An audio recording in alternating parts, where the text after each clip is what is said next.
Matapos ang maximum output attack ng Shin na tumalo kay Tanabata na isang order member, ngayon na i-review na natin ang chapter 263 ng Sakamoto Days. Ngayon ay masasaksihan na natin ang pagbabalik ng isa sa pinakamalakas na mandirigma, ang setup sa main event o final fight at marami pang iba mga kaibigan. Ang matutunghayan nyo ngayon na tsak na magpapahype sa inyo ng gusto. Kaya naman, this is Mr. Namagen at huwag na natin patagalin pa. Let's go!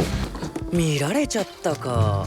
Nagsimula ang chapter dito kay Tanabata na bagsak na habang si Shin ay nakatayo sa gitna na naghihiyawan ng mga tao. Bumaba naman si Shin sa entablado na sabi naman nitong mga tao na paano naman daw ang show. Sabi naman ni Shin na magpa-check up muna kayo sa doktor. May kita naman si Shin na nagpunta sa isang eskinita at hinang-hinana. Sumandal naman siya saglit dito sa pader na sabi sa kanyang isipan na ang sakit daw ng kanyang buong katawan. Na nararamdaman niya raw ngayon ang sakit ng kanyang ulo dahil sa pag-overuse niya raw ng kanyang ability. Na ang kanyang kaliwang tenga ay nabingi pangaraw. Pero gayon pa man ay sabi pa niya na nagawa ko na Mr. Sakamoto. Natalo kong isang order member ng mag-isa lang. Kaya mukhang nakapag-catch up na raw siguro siya kay Sakamoto. Tumawa naman si Shin habang iniisip ang mga bagay na yan na sabi sa kanyang isipan na bobo ka talaga Shin, hindi pa ito tapos. Kaya maghintay daw muna si Mr. Sakamoto kasi susunod na raw siya. Matapos yan inilipat ng eksena dito kay Kashima na tinitignan ng mga monitor. Nasabi niya rito na una ay si Haruma. Sunod naman daw ay si Carolina Reaper. Pagkatapos naman si Oki, si Kumanomi, Gozo at pati rin daw si Tanabata. Kaya ang tanging natitira na lang daw ay si Master X. Si Master X na lang daw ang natitirang patalim sa bagong JEA na to. Sabay inalala niya ang sinabi niya kay Sakamoto noon na pinagpaliban na lang niya kay Sakamoto itong si Master X niya. Nasabi pa niya sa kanyang isipan na Sakamoto, hindi ko talaga gustong mag-rely si Siraulong yun. Pero sa puntong to ay wala na raw siyang ibang option kundi ay magtiwala na lang daw sa kanya. Kaya sabi pa niya na huwag mo akong biguin Sakamoto. Subalit may isang taong biglang nag-appear sa likod ni Kashima at yan ay walang iba kundi si Gaku. Nagulat man si Kashima sa kanyang paglingon ay sabi niya na Gaku, gising ka na? Sabi naman ni Gaku na bagong JAA. Ano ba yan? Paliwanag naman ni Kashima na matapos daw ang laban na nangyari sa museum ay inabsorb daw ni X ang JAA at nag-launch daw ito ng bagong uri ng JAA. Pero salamat daw kina Sakamoto at sa mga store staff nito pati na ang mga lumang order member na ang tanging natitirang miyembro na lang daw ngayon ng bagong JAA ay si Master X. Tanong naman ni Gaku na nasa na matandang yon. Sagot naman ni Kashima na ha. Tugon naman ni Gaku na ang matandang yon na muntik na rong tumapos sa kanya. Buhay pa ba raw ito? Sagot naman ni Kashima na hindi. Patay na raw si Takamura. Pinatay na raw siya ni Master X. Nagulat man si Gaku subalit may napansin si Gaku sa monitor na ipinagtataka naman ngayon ni Kashima base sa reaksyon ni Gaku sa nakita nito sa monitor. Sapagkat habang nakatutok si Gaku ay Uzuki na nasa monitor ay sabi pa ni Gaku na so nandyan ka pala tanda. Nagulat naman si Kashima at pinagpapawisan na sabing paano?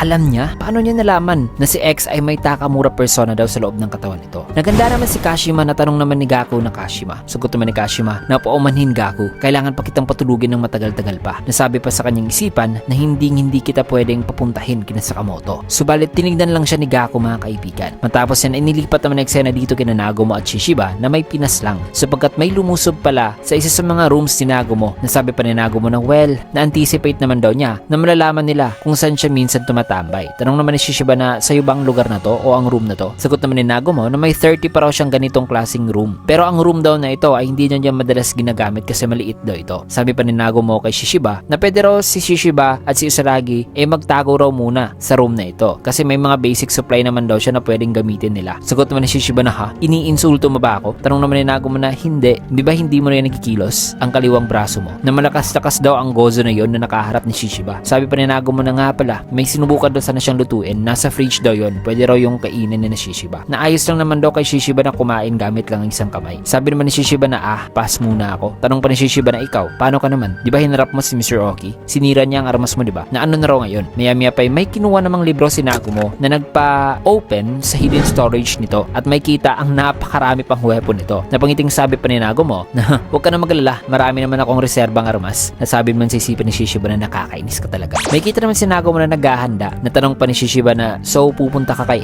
X? Pangiting sagot naman ni Nagumo na ang pangit naman daw kung ipapaubayan na lang daw niya kay Sakamoto ang lahat. Sabay inalala niya si Rion na sabing tatapusin niya na raw ito. So pupunta na si Nagumo sa kung nasan ngayon sina Sakamoto at Uzuki para tulungan si Sakamoto na tapusin na nga ang lahat. Subalit ang di rin nila alam, nagising na pala si Gaku at nagprepara na rin papapunta kina Uzuki. So maring magkakaroon ng Nagumo versus Gaku Part 2 mga kaibigan o rematch along with Sakamoto versus Uzuki. So mga boss fights na talaga ang susunod na ma-witness natin. Matapos yan ay dito sa amusement park ay may kita si Sakamoto at Uzuki na patuloy na nagka-clash. Ang battlefield na ito ay same battlefield sa major fight ni Sakamoto noon sa season 1 ng anime nung hinarap niya si Boiled. So maaaring isa itong foreshadowing mga kaibigan na patungo na nga tayo sa ending ng Sakamoto Days at ang bakbakang Uzuki, Sakamoto, Nagumo at Gaku ay matutunghayan lang natin sa susunod na chapter mga kaibigan, kasi dito man natin tatapos ng video sa last panel na ito. Kaya naman kung gusto nyo yung video, kinagat a like, comment, follow, subscribe na rin for more videos like this. Maraming salamat and see you guys again on my next